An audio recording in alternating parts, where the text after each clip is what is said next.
bloody woman. This is a story about when I was working part-time at a convenience store. When I was a university student, I worked late at night at a convenience store in front of a station on a local train line in Tokyo. The manager of the store, Mr. Ueda, was a very unusual person. Mr. Ueda was an extremely amiable person, very kind not only to customers but also to part-timers. He was 24 years old at the time, and had worked at the same convenience store before. He took good care of me because I was close to his age, and I looked up to him like an older brother. Mr. Ueda was really kind to everyone, but in fact, he was a former Yankee who had a big fight problem. According to the testimony of a fellow part-timer who lived in the next town over, Mr. Ueda was quite famous in his hometown. Perhaps because of this, Mr. Ueda was never afraid of anyone. From Yankees to Yakuza, from psychos to foreigners, he treated everyone with the same courtesy, and if they behaved badly, he would grab them by the neck and drag them out of the store. However, this was only when the other person had done something extremely bad, such as touching a bite or intentionally damaging merchandise, but otherwise, he was a very gentle person. I once partnered with Mr. Ueda when one of the late-night workers happened to be out sick. It was Sunday, and when the last train finished and the goods were brought in at 1:30 a.m., there was nothing to do until 3:30 a.m. when the magazines were brought in. On days like that, we usually killed time by talking foolishly, or else we took turns taking a break. On that day, Mr. Ueda went outside to place tomorrow's order, and I retreated to the office to read an old comic book that I had collected to return to the store. By the way, as is the case in all convenience stores, a melody is played in the office when a customer comes in. I felt it was indeed a bad idea to leave Mr. Ueda alone in charge of the store.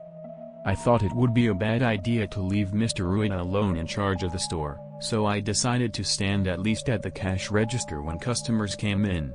So I kept my ears open while reading comic books. But no melody played in the office until the magazines were brought in that day. So for a few dozen minutes, I was absorbed in reading comic books. After reading a few comic books, I was indeed getting bored, so I stretched wide and glanced at the surveillance camera monitor in the office. On the monitor, I saw Mr. Ueda serving a customer at the counter.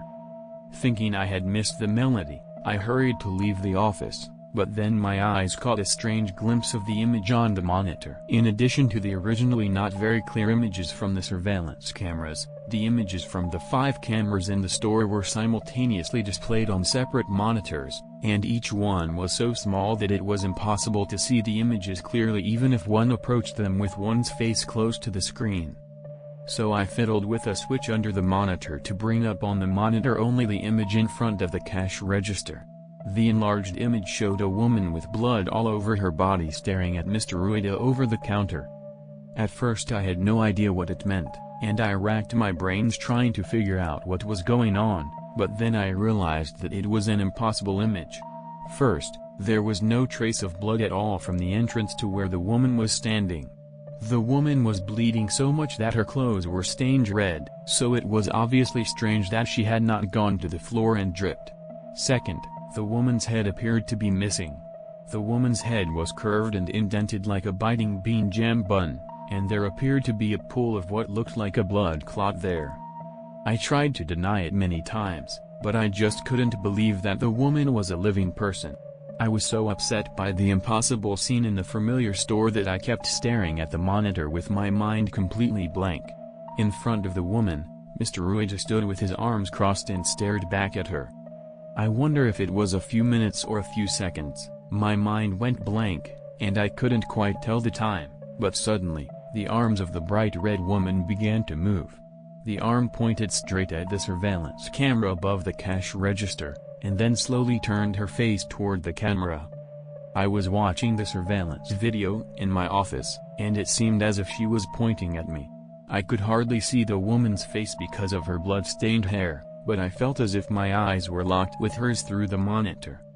It was very frightening. I kept staring at the monitor, shaking and sweating. It may sound strange, but I felt as if I would be killed as soon as I took my eyes off the monitor. After a few seconds of not being able to take my eyes off the monitor, The woman began to move slowly again. She turned her back to the counter and began to glide toward the back of the store.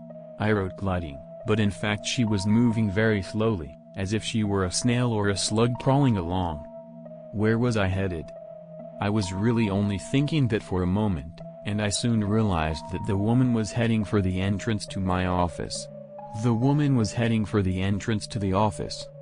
I ran half-crazed to the office door. As I ran, I remembered that the office door was a sliding door with no lock. Because of the lack of a key, the unlocked door would open easily if I wanted to come in. So I had to hastily stick to the door and hold it with my hand to prevent it from opening. As I held the door, I looked up and saw something red gradually approaching through the translucent glass in the sturdy door of the office.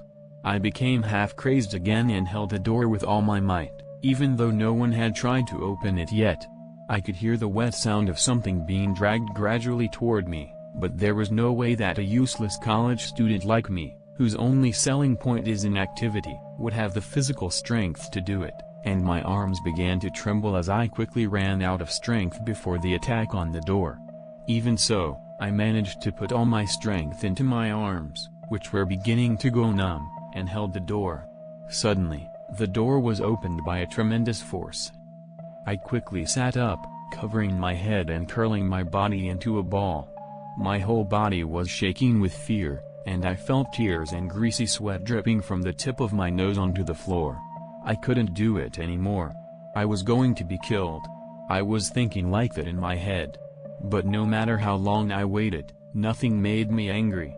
I looked up fearfully and saw no one in front of the open door.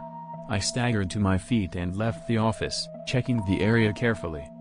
There, all I could hear was the loud sound of the in-store radio broadcast due to the lack of customers. It was the usual late-night scene in the store. As I stood there, stunned, my eyes caught sight of Mr. Rueda entering the store through the automatic door. "Hey, get the salt off the shelf." Mr. Rueda said so and pointed to a shelf with sauces and ketchup. I stumbled up to the shelf, picked up the salt and handed it to him, and he took it as if nothing had happened. After receiving it, Mr. Rueda operated the cash register from outside a counter and punched in the barcode, then took some coins from his wallet to pay the bill. Then Mr. Rueda opened the bag with his hand as if to shred it, and began sprinkling salt like a sumo wrestler toward the outside. "You, go outside for a minute." As I stepped outside, Mr. Rueda repeatedly poured salt on me as if he were slapping me.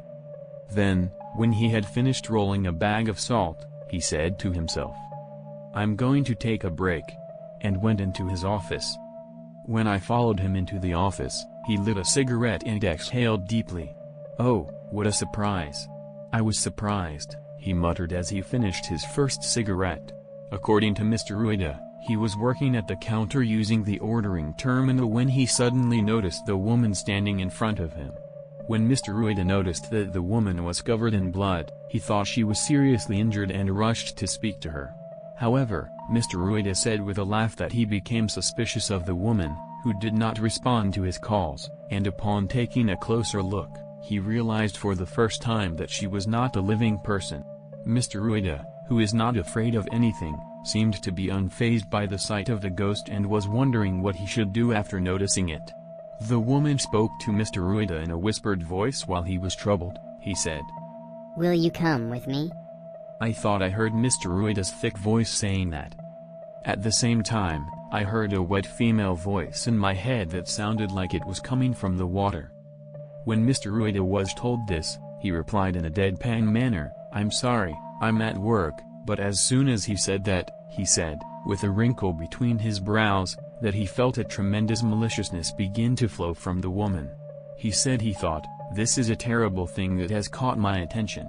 Mr. Rueda scratched his head in disgust, saying that he had unintentionally glared at him with such a feeling of buying a fight that had been sold to him. While they were staring at each other, the woman pointed at the surveillance camera and moved away from the counter, and Mr. Rueda lit up his second cigarette and said he thought she would give up and leave. However, when the woman crossed the doorway of the store and headed for the office entrance, Mr. Yu hurriedly followed her.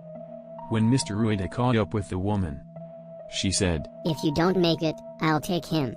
Don't get in my way. The woman had indeed muttered that, Mr. Rueda said. I was so mad when she said that, I thought, is this guy going to mess with my part-time job? I grabbed him by the hair and dragged him out of the store. I felt so bad that he was messing around with a woman. Seeing Mr. Rueda's shoulders slump like an angry boy as he said this, I couldn't help but burst out laughing. While we were driving, the man who brought the magazines came into the office, and Mr. Rueda and I returned to our work, not really understanding what was going on. After the magazines were brought in and the morning paper was delivered, customers started arriving at the store one by one, and the busy morning operations began as usual. In the end, I never found out what the ghost was or why it suddenly appeared in the restaurant. Since then, however, the bond between Ueda-san and I has deepened, and although it is very rare, we have occasionally gone beyond the relationship of manager and part-timer to hang out together. As we talked about what we had seen at that time, Mr. Ueda and I began to visit haunted places. We started talking about what we had seen at that time, and Mr. Rueda and I began to visit haunted places. You can't tell just once. The more data you have, the more accurate you can be. It was Mr. Rueda who said that. I agreed with him, so I can't say much, but I couldn't help but notice that Mr. Rueda was staring at the past sales records of rice balls displayed on the ordering terminal when he said that. This concludes this story. Thank you for listening to the end.